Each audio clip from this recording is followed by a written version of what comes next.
This Good Morning Northwest morning sprint is brought to you by Bill's Heating and Air Conditioning. It is 6:53. Time to get ready to take on your Monday here in the morning sprint. Mark Peterson following a mild day to start your work week. And Olivia Roberts has details on some more help for small businesses in Idaho. But first, the latest coronavirus information affecting you and your family this morning. In Spokane County, 3 more people have tested positive for coronavirus, bringing the total to 386 here. The virus has killed 29 people so far in our county. More than 900 people have died in Washington so far. Testing is slowly increasing across the state. And as that happens, the percentage of positive tests is decreasing. In Idaho, more than 2,000 people have tested positive for the virus, 63 of those in Kootenai County. No deaths there, but Nez Perce County has been hit hard with 19 people dying there.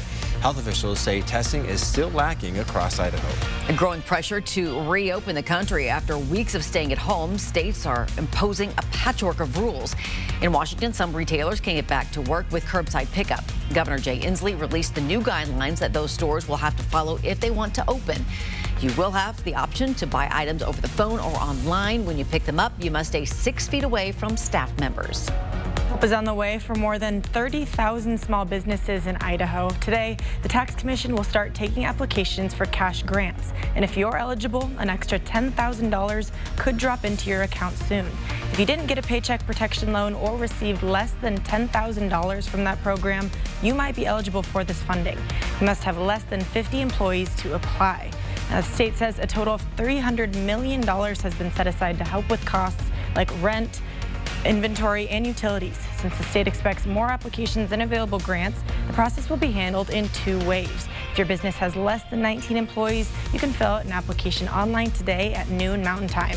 For businesses with more than 19, applications will be open on the 18th. You can find a link to apply on KXLY.com. 5 Washington counties can move to phase 2 of the state's 4-phase plan to reopen. We just started phase 1 last Tuesday. Those that can move forward are Pend Oreille, Lincoln, Ferry, Garfield, and Columbia counties. In phase 2, retailers will be allowed to open along with barbershops and salons. Restaurants can reopen their dining rooms at 50% capacity. Phase 2 is expected to begin for the rest of the state on June 1st, as long as cases continue to decrease. A week from today, all passengers traveling through SEA-TAC Airport will have to wear masks. The Seattle Times reports that requirement also applies to airport workers. It begins next Monday. The move, announced by the Port of Seattle this weekend, exempts people who can't tolerate facial coverings for medical reasons, as well as very young children. It's not clear how the requirements will be enforced.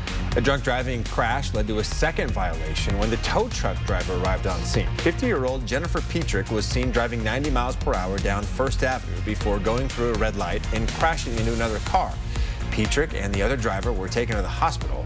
Officers say when the tow truck driver arrived, his vehicle smelled strongly of marijuana.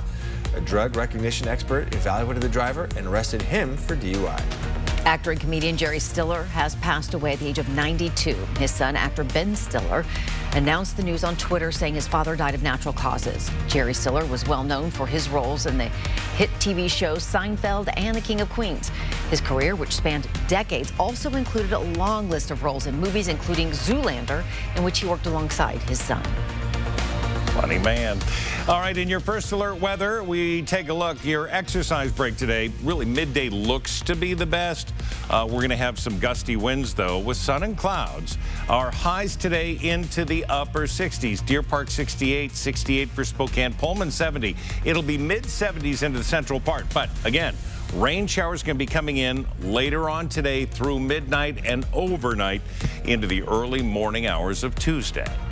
Coming up next on Good Morning America, investigators in Georgia say they are reviewing several new videos showing 25-year-old Ahmaud Arbery moments before he was shot and killed. The state's attorney general is now asking the Justice Department to investigate the handling of the case. And an urgent warning for parents as cases of a mysterious illness possibly linked to coronavirus affect more children across the country. And tomorrow, right here on Good Morning Northwest, teaching kids at home during the pandemic is tough. Teaching complicated math, even harder. Luckily, there is a virtual classroom that can keep students from falling behind on their math skills. We'll show you. And we will be back with a final look at your forecast right after a quick break.